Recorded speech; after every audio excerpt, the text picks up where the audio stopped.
तर भावांनो, आज आहे की नाही मला कारखान्यात जायचं होतं. काय इश्यू होता की कारखान्यात नवीन जे काउंटर बनवायला घेतल्यात त्यांना पत्रा लाव करायचा होता. मग मी म्हणलं आज मीच पत्रा लाव करतो. मग पत्रा त्यांनी लागू केलं बघा, एकदम नादेबादमध्ये. आणि पत्रा त्यांनी लागू करून झालं आहे की नाही, मला सांगलेलं जायचं होतं. मस्तपैकी चकाच्या गावावर आहे की नाही सांगलीला गेलो. तिकडून आल्यानंतर पुन्हा कामाचे कपडे घातले आणि पुन्हा मला काम करायचं होतं. ती ड्रायव्हरची किल्ली हरवलेली ती बसवायची होती. आता तुम्हाला जे माणूस दाखवणार आपल्याला तुम्ही ओळखताय काय, आपला मायकल जॅक्सन आहे. आणि आता पुढं आहे की नाही मम्मीने स्वतः चिकन कापलं. ऐका जरा मम्मी, कोंबडा कोणी कट केलाय का? कोणी केलाय? मी कट केलं सगळं. त्या माणसाने फक्त कापून दिला, मी त्यांनी नुसतं मुंडकं कापून दिलं.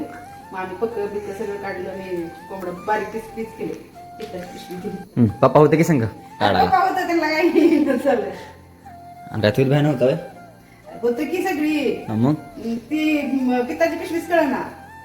मग मोबाईलला सर्च मारली आणि मग काढली पिताची पिशवी आणि मीच केलं पुन्हा सगळं.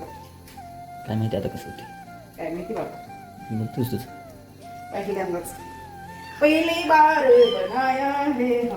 आणि आपली बेली वारलेली त्यामुळे आहे की नाही दुसऱ्या नवीन 2 मांजऱ्या आणल्या होत्या. तर एकीचं नाव होतं इथं बेली आहे आणि ही आहे जी काळं जी दिसाली की नाही तुम्हाला, तिचं नाव जुली आहे. आता आम्ही बिर्याणी खातो. तुम्ही ब्लॉगला बघा, लाईक शेअर सबस्क्राईब सगळंच करून टाका.